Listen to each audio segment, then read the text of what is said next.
네, 우리 지난 시간에 했던 내용 먼저 가볍게 복습하고 시작하겠습니다. 지난 시간에 배웠던 개념이 크게 세 가지였죠. 도표, 음자리표, 이름. 네, 이렇게 세 가지였는데 먼저 우리는 시간예술로 한번 연주되면 흘러가 버리는 음악을 기록하기 위한 체계로 악보를 사용했고요. 악보에서 음을 기록하기 위하여 사용하는 5개의 줄을 보표라고 하였습니다. 하지만 보표에 놓인 음을 어떤 음인지를 알기 위해서 음의 자리를 지정해주는 음자리표가 필요하였는데 음자리표는 대략 높은 음역대의 음들을 주로 기록하기에 편리한 높은 음자리표와 낮은 음역의 음들을 기록하기 편한 낮은 음자리표, 이렇게 두 가지를 사용하였죠. 우리가 퀴즈에서 여러 가지 음자리표를 사용하는 이유는 다양한 음역대의 음들을 보기 좋게 악보에서 읽기 쉽게 표현하기 위해서라고 이야기했었습니다. 자, 그래서 이름은 우리가 피아노 건반이 검은 건반입니다. 네, 2개, 3개, 2개, 3개, 2개, 3개. 이러한 순서로 배열되어 있을 때 2개, 검은 건반 2개의 바로 왼쪽 아래, 검은 건반 2개의 바로 왼쪽 아래가 도, 역시 여기가 도, 이렇게 읽는다고 했었죠. 우리가 만약에 피아노 학원에서 이렇게 앉아서 연주, 이게 손이죠, 할 때 자기 배꼽 앞에 있는 가장 가운데가 되는 부분의 도를 가온도라고 하고, 우리가 악보에서 표현을 할 때는 높은 음자리표에서 여기 덧줄 하나 아래 선에 걸려있는 이 음이 바로 가온도에 해당하는 음이고요. 이 같은 높이의 음이 낮은 음자리표에서는 위 덧줄 하나, 이 두 음은 같은 음이죠. 이렇게 표현해서 높은 음자리표에서는 줄 칸을 번갈아 가면서 하나씩 올라갈 때마다 도, 레, 미, 파, 솔, 라, 시, 도. 더 높아지면 이렇게 덧줄을 사용해서도 표기할 수가 있지만 덧줄이 많아지면 읽기가 어려워진다고 하였습니다. 이렇게 건반에서 대응되는 위치 찾을 수 있겠죠. 마찬가지로 낮은 음자리표에서는 여기가 가온도이기 때문에 시, 라, 솔, 파, 미, 레, 도. 낮은 음자리표에서 도는 보통 여기라고 하죠. 가온도에서 한 옥타브 아래 도가 되겠습니다. 그리고 음에 붙어있는 고유한 이름이 있는데요. 한국에서는 도, 레, 미, 파, 솔, 라, 시 이런 개 이름을 사용하지만 영어 미국식으로 사용하는 알파벳으로 된 음이름도 익혀두기로 하였습니다. 좀 특이하게도 라를 A로 두고요. B, C, 그래서 도가 C입니다. C, D, E, F, G. 그래서 C, D, E, F, G, A, B, C로 음이름 익혀두기로 하였죠. 자, 그러면 본격적으로 오늘의 공부를 시작해 볼게요. 오늘 배울 개념은 크게 3가지인데요. 첫 번째는 변화표, 두 번째는 음표와 쉼표, 마지막 3번째는 박자라는 개념입니다. 자, 첫 번째 변화표 먼저 볼게요. 자, 우리 피아노 건반을 보시면 피아노 건반에서 이렇게 2개, 3개로 배열되어 있고 검은 건반 2개 왼쪽 아래를 우리는 도라고 했습니다. 자, 그리고 피아노 건반에서 왼쪽 방향으로 향할수록 음이 낮아지는 거고 오른쪽 방향으로 향할수록 음이 높아지는 거랍니다. 자, 그런데 여기 보시면 흰 건반, 레, 미, 이런 흰 건반들은 우리가 5선에서 음표의 머리를 어디에 위치하느냐에 따라서 표현을 했지만 보면 검은 건반들이 있죠. 이 검은 건반들은 어떻게 표현할 수 있을까요? 자, 그 검은 건반의 음 높이를 표현하기 위해서는 변화표를 사용해야 합니다. 변화표는 음 높이를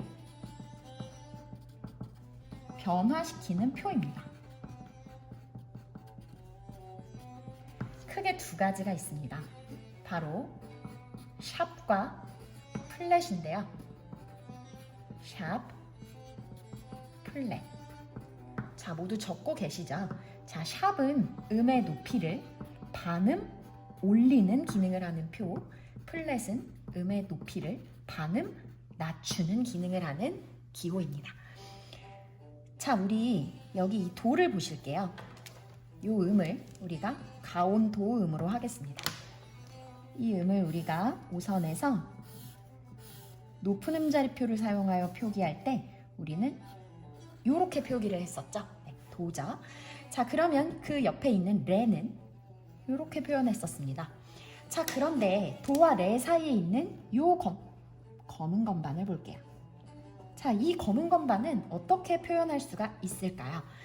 자, 우리 먼저 반음의 개념이 먼저 무엇인지 알아보겠습니다. 자, 반음은 피아노 건반에서 바로 인접해 있는 음과 음 사이의 간격, 바로 인접한 음과 음 사이의 간격을 우리는 반음 간격이다 라고 합니다. 자, 그런데 이 도와 레는 바로 인접해 있는 것처럼 보이지만 사실 중간에 이렇게 검은 건반을 끼고 있기 때문에 반음 간격이라고 보지 않습니다. 자, 도에서 반음 간격인 음은 바로 이 검은 건반과 바로 옆에 있는 시, 요 음이 되죠. 왜냐하면 도와 시 사이에는 검은 건반이 없으니까요. 자, 마찬가지로 솔, 이 음을 보고 이 솔이라는 음과 반음 간격에 있는 음을 찾아보면 바로 요 검은 건반 그리고 요 검은 건반, 이렇게 두 음이 솔과 반음 간격에 있는 음이 되겠습니다. 자, 그래서 이 요 빨간색으로 박스 쳐진 이 음의 음 높이를 표현하는 방법에는 두 가지가 있습니다. 바로 도에서 반음을 올리던지 아니면 레에서 반음을 내리던지 이렇게 두 가지로 표현을 할 수가 있는데요. 자, 도에서 반음을 올리면 도의 음표 머리에 왼쪽 옆에 샵을 붙이면 됩니다. 자, 또는 레에서 반음을 낮춘 음, 자, 레에 이렇게 마찬가지로 음표 머리 옆에 플랫을 붙이면 됩니다. 이렇게 해서 검정 건반의 음 높이를 악보로 표현할 수가 있고요. 한 가지 더 연습을 해보자면 예를 들어서 이 음이다. 네, 초록색 박스에 들어있는 음은요, 파와 솔 사이의 검정 건반이죠. 네, 이런 경우에는 네, 파, 솔 두 가지 음에서 파에서 반음 올려서 파, 샵 또는 솔에서 반음을 내려서 솔, 플랫. 네, 파, 샵 또는 솔, 플랫으로 표현할 수가 있습니다. 자, 그러면 네, 뭐 연습 그만 해봐도 될 것 같네요. 자, 그런데 이 변화표는 이거 중요한 부분이에요. 네, 적용 범위에 따라서 두 가지로 구분이 되는데요. 적용 범위에 따라 조표와 임시표 두 가지로 구분을 할 수 있습니다. 자, 조표는 뭐냐면 곡 전체에 영향을 미칩니다. 그리고 바로 음자리표 다음에 나오죠. 그 다음에 임시표는 악곡의 중간에 갑자기 나오고 그 효력이 한 마디 안에서만 일시적인 효력을 갖습니다.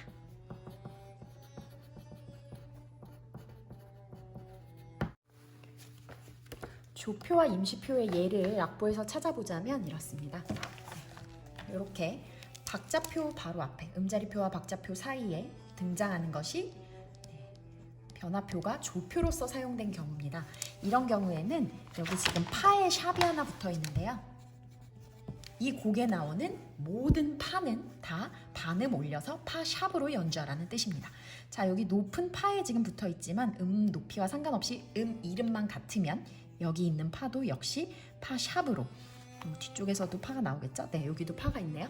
이런 건 다 파 샵, 파 샵 이렇게 이 곡에 있는 모든 파에 적용됩니다. 자, 반대로 악곡 중간에 이렇게 갑자기 나오는 경우, 이런 경우를 우리가 변화표가 임시표로서 사용됐다고 합니다.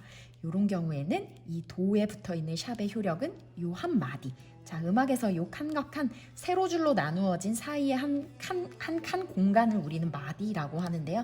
이 마디를 넘어서면 효력을 상실하게 됩니다. 자, 그래서 임시표의 적용 범위는요, 선생님이 한 번 더 예시를 통해서 보여드릴게요.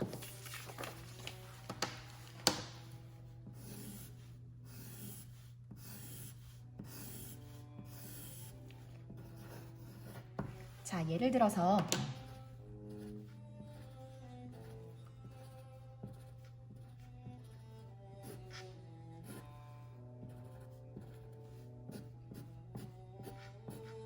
뭐 이런 음악이 있다고 칠 때 여기에 만약에 솔에 샵이 붙었다 라고 한다면 자, 이 임시표의 효력은 한 마디를 넘어서면 사라지고 맙니다. 그래서 여기에 솔에 샵이 붙었을 때는 그 다음에 나오는 한 마디 안에 있는 솔은 샵을 따로 붙이지 않아도 자동으로 솔 샵으로 연주를 하지만 그 다음에 나와 있는 이 솔은 솔 샵이 아닌 그냥 솔을 연주하게 되는 거죠. 네, 이해가 되실까요? 이렇게 이해하시면 되겠습니다.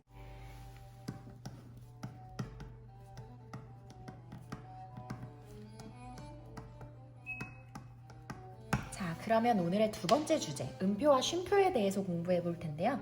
자, 음표와 쉼표에서 외워야 된다고만 생각하는데 이 한 가지를 꼭 기억하시면 외우는 게 아주 쉬워집니다. 자, 뭐냐면요. 온전한 내박을 나눈다는 개념. 자, 따라해 보세요. 온전한 내박을 나눈다라는 개념을 꼭 기억하고 계시기 바랍니다. 자, 여기 태초에 동그라미가 하나 있었습니다. 이 동그라미는 콩나물이 되기 전에 콩이겠죠? 네, 얘는 네 박자리의 음표인 온음표라고 합니다. 네, 온전한 음표죠. 온전하게 나누어지기 전에 네 박자리 음표입니다. 이 네 박자리 온음표를 두 개로 2등분해 보겠습니다. 나눠지면서 기둥이 생겼네요. 자, 두 개로 네 박자리 온음표를 두 개로 분할하였습니다. 자, 나눌 분자죠. 두 개로 나누었다 하여 이 음표의 이름은 이분음표입니다. 자, 우리 박자를 표기할 때 이렇게 둘, 셋, 넷 이런 표현을 많이 쓰곤 하는데요.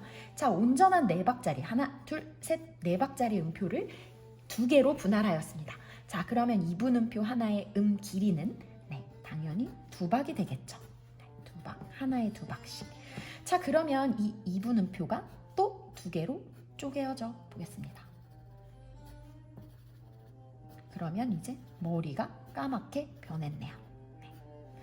자, 이음표는 위에 있는 온전한 네 박자리 온음표를 기준으로 보면 몇 분할된 음표인가요? 네, 4분할 되었죠. 그래서 이 음표의 이름은 4개로 분할된 음표이다 해서 4분음표입니다. 얘를 또 나눠볼까요? 이제부터는 꼬리가 붙기 시작합니다. 네, 편의상. 자, 얘는 온전한 네 박자리 음표를 몇 개로 쪼갰나요? 네, 8개로 분할했죠. 그래서 8분음표. 얘가 또 2개씩 쪼개지면 이제부터는 꼬리가 하나씩 늘어납니다. 자, 그래서 얘는 16분음표. 얘가 또 쪼개지면 꼬리가 하나씩 더 붙으면서 그렇죠. 32분음표. 얘를 또 쪼개면 꼬리가 4개 붙으면서 64분음표. 계속 쪼개질 수 있습니다. 이론적으로 가능하지만 실제 음악에서는 32분음표보다 더 쪼개진 음표는 그다지 많이 쓰이지는 않습니다. 자, 그래서 온전한 네 박자리 음표를 몇 분할하였느냐에 따라서 2분음표, 4분음표, 8분음표 등의 음의 이름이 생깁니다. 그리고 태초의 콩에서 새싹, 줄기가 자라나고 머리가 까매지고 그 다음부터는 꼬리가 하나씩 더 붙게 됩니다. 이런 음표의 모양은 어쩔 수 없이 조금 외우셔야겠죠. 자, 마찬가지로 쉼표도 똑같은데 쉼표는 모양이 조금 복잡합니다. 온음표에 대응하는 온쉼표는 이렇게 모자를 뒤집어 놓은 모양처럼 생겼습니다. 이름은 온쉼표이고요. 이게 이렇게 모자 모양으로 생겼지만 실제로 악보에서 그려질 때는 이런 식으로 세 번째 줄 아래에 이렇게 네모가 붙어있는 형태로 그려지게 됩니다. 자, 마찬가지로 얘가 2개로 쪼개지면 이분쉼표는 이렇게 모자가 똑바로 되어 있는 모양이고요. 실제 음악에서는 이런 식으로 역시 세 번째 줄에 붙어있는 형태로 그려집니다. 이분쉼표. 길이는 같습니다. 온쉼표가 4박, 얘는 2박. 마찬가지로 얘가 또 쪼개지면 4분쉼표는 이렇게 갈매기처럼 생겼네요. 4분쉼표. 한 박. 얘가 또 2개로 분할되면 온쉼표의 기준에서 보면 8개로 분할된 쉼표다 해서 8분 쉼표. 약간 작은 따옴표처럼 이렇게 생겼고요. 얘가 또 분할되면 그 다음부터는 이 앞에 머리가 이렇게 하나씩 늘어나는 모양입니다. 16분 쉼표. 길이는 얘가 반박, 2분의 1박, 얘는 4분의 1박 이렇게 표현할 수 있겠죠. 마찬가지로 쪼개질수록 이제부터는 이렇게 앞에 머리가 하나씩 더 붙는 모양새로 그리게 됩니다. 자, 그 다음 한 가지가 더 있습니다. 점음표라는 녀석이 있는데요. 점음표에서 점은 요거죠. 점은 본체의 2분의 1이다. 요것만 기억하시면 됩니다. 본체의 2분의 1. 자, 무슨 얘기인지 볼게요. 여기 만약에 2분음표, 자, 우리 2박자리 2분음표죠. 2분음표에 점이 붙는다 하면 얘는 2분음표와 이 점은 2분음표의 절반, 그러니까 한 박자리 4분음표를 더한 것과 같습니다. 그래서 점 2분음표의 길이는 총 3박이죠. 마찬가지로 이 4분음표에 점이 붙으면 어떨까요? 한 박자리 4분음표에 얘는 본체의 절반, 그러니까 이 본체인 4분음표의 절반 2분의 1박자리가 붙어서 어떻게 되죠? 2분의 3박, 한 박 반이 되겠죠. 한 박 플러스 마치 반. 그러니까 음표로 표현하면 4분음표에 8분음표를 더한 것처럼. 그래서 1.5박이 됩니다. 이렇게 점음표에서 점은 본체의 2분의 1이 더해진 만큼이다 라고 이해하시면 되겠습니다. 쉼표의 경우에도 점쉼표도 똑같이 적용됩니다. 자, 그러면 마지막 3번째 개념 박자에 대해서 공부해 볼게요. 자, 박자의 개념 같이 적을게요. 일정한 수의 박이 모여서 샘여림이 규칙적으로 반복되는 단위라고 적을게요. 일정한 수의 박이 모여서 샘여림이 규칙적으로 반복되는 단위입니다. 자, 말이 조금 어려운데요. 자, 이렇게 생각해 볼게요. 우리가 음악을 듣다 보면 느린 음악이든 빠른 음악이든 어떤 흘러가는 비트라는 게 있습니다. 비트. 이 비트가 바로 우리말로 박인데요. 얘는 뭐를 상상하시면 되냐면 우리 심장 박동이 일정한 간격으로 쿵쿵쿵쿵쿵쿵 뛰잖아요. 마찬가지로 음악에는 어떤 일정한 강세를 가진 흐름이 있습니다. 음악을 듣다 보면 뭐 빠르게 팡팡팡팡팡팡 이렇게 뛰는 음악도 있고 좀 느리게 하나, 둘, 셋, 넷 이런 식으로 다양한 템포로 진행되지만 그 안에는 어떤 강세를 나타내는 흐름이 일정한 간격으로 반복되고 있답니다. 이것을 바로 우리는 비트, 박이라고 하는데요. 음악에 있어서 이렇게 여러 개의 박이 계속해서 진행되다 보면 센 박이 있고 여린 박이 있습니다. 그런데 신기하게도 센 박과 여린 박은 중구난방 나타나는 것이 아니라 일정한 개수대로 모여서 규칙적으로 반복되게 됩니다.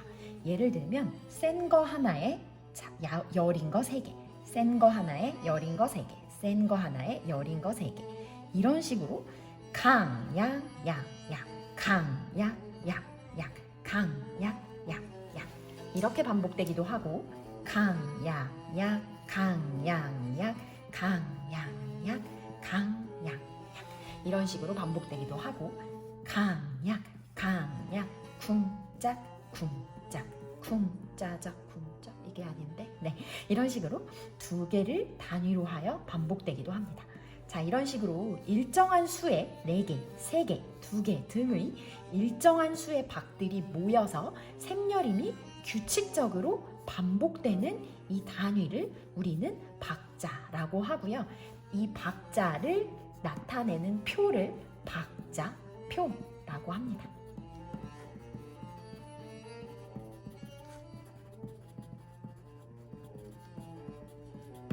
네, 박자표는 보통 분수를 사용하여 표현하곤 하죠. 네. 자, 한번 예를 들어볼게요.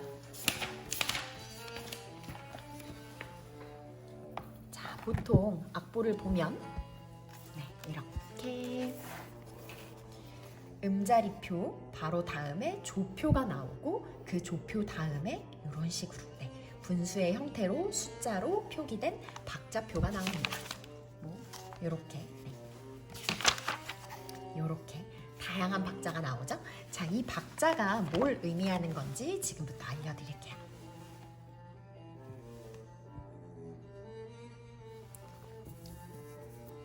박자는 보통 분수의 형태로 표기가 되고요. 아래에 있는 숫자, 우리 분수를 읽을 때도 아래에서 위로 분모를 먼저 읽잖아요. 네, 아래에 있는 수는 한 박의 단위가 되는 음표를 뜻합니다. 그리고 분자, 위에 있는 숫자는 한 마디 안에 있는 박의 개수를 의미하죠. 자, 여기 4분의 4라는 박자표가 있을 때 이것을 여기에 의해서 해석을 하자면 한 마디에 아래가 4죠? 네. 4분음표가 4개씩 있다라는 의미입니다. 네. 한 마디에 4분의 4박자면 한 마디에 4분음표가 둘, 셋, 넷 마디. 하나, 둘, 셋, 넷 마디. 하나, 둘, 셋, 넷 마디. 이런 식으로 한 마디에 4분음표가 4개씩 있다는 의미이고, 샘여림은 강, 무조건 앞에 있는 녀석이 가장 셉니다. 강, 약, 중강, 약, 강, 약, 중강, 약의 형태로 샘여림 역시 일정한 패턴을 보이게 되죠. 자, 이 안에서는 물론 4분음표를 한 박의 기준으로 삼는다는 뜻일 뿐 4분음표만 나온다는 뜻은 아닙니다. 한 마디가 4박으로 구성된다는 의미이기 때문에 그 안에서 음표들은 자유자재로 이런 식으로 쪼개지거나 2박짜리 음표가 출현할 수도 있는 겁니다. 자, 그러면 연습해보자면 우리 교과서에 나왔던 4분의 3박자다 만약에 보이시나요? 만약에 4분의 3박자라고 하면 어떻게 해석할까요? 한 마디에 4분음표가 3개씩 나타난다. 3개씩 반복된다는 뜻인데 4분음표는 한 박자리 음표이기 때문에 즉 한 마디에 3박씩 음이 들어간다 라는 의미입니다. 그래서 보시면 여기도 점 2분 음표 아까 3박이라고 얘기했죠? 또는 한 박자리 음표와 2박자리 음표. 아이고, 잘 안 보였네요. 또는 이런 경우에는 점 8분 음표는 4분의 3, 요게 4분의 1박 합쳐서 요 두 개를 합쳐서 한 박이고요. 또 한 박자리 음표 2개. 그래서 하나, 둘, 셋 이런 식으로 한 마디 안에 3박씩 규칙적으로 음들이 들어있고 역시 가장 앞에 있는 음표가 강세를 가집니다. 강, 약, 약, 강, 약, 약. 그래서 전체적으로 하나, 둘, 셋, 둘, 둘, 셋, 셋, 둘, 셋, 쿵, 짝, 짝. 이런 구조로 반복이 된다는 거죠. 8분의 6박 이런 경우에는 한 마디 안에 8분음표가 6개씩 들어있다. 8분음표가 6개씩 들어있다는 의미로 아마 해석해 보시면 나올 겁니다. 이런 말이 좀 쉽죠? 8분음표가 하나, 둘, 셋. 4분음표는 8분음표 2개가 더해진 길이이기 때문에 넷, 다섯, 여섯. 총 6개의 8분음표가 들어있는 구조로 곡이 계속 반복되면서 진행된다라는 의미입니다. 자, 오늘 배운 개념 다 이해할 수 있으시겠나요? 자, 우리 오늘 뭐 배웠는지 한번 생각해 볼게요. 자, 변화표는 샵과 플랫이 있는데 음의 높낮이를 변화시키는 기호이며 샵은 반음을 올리는 기능, 플랫은 반음을 낮추는 기능. 네, 피아노 건반에서 샵은 오른쪽으로, 플랫은 왼쪽으로 인접한 한 칸씩을 이동시킬 수 있고 이것이 어떻게 적용 범위를 가지느냐에 따라서 곡 전체에 영향을 끼치는 조표 그리고 한 마디 안에서만 효력을 가지는 임시표로 구분할 수 있었죠. 자, 그리고 음표와 쉼표에서는 온전한 네 박자리 음표를 두 개로 분할하면 2분 음표, 네, 하얀 머리입니다. 네 개로 분할하면 4분 음표. 이런 식으로 온전한 네 박자리의 음표를 몇 개로 나누었는가에 따라서 음표의 이름이 정해지고 쉼표도 마찬가지입니다. 그리고 점음표에서의 점은 앞에 붙어있는 모체, 본체의 2분의 1만큼의 길이가 더해진 형태다. 이렇게 계산하시면 되겠습니다. 약간 외울 부분이 있겠죠. 요거는 선생님이 정리된 표를 함께 첨부해 드릴게요. 자, 그리고 음악에서의 박자는 일정한 수의 비트, 네, 심장 박동과 같은 음악에서의 강세, 일정한 수의 박이 모여서 샘여림의 반복을 일으키는 현상으로 박자표는 분수로 표기를 하며 아래에 있는 숫자는 한 박의 단위가 되는 음표, 위에 있는 숫자는 한 마디 안에 있는 박의 개수를 의미합니다. 그래서 4분의 4박자면 한 마디에 4분 음표가 4개씩 규칙적으로 반복된다. 이런 의미라는 거죠.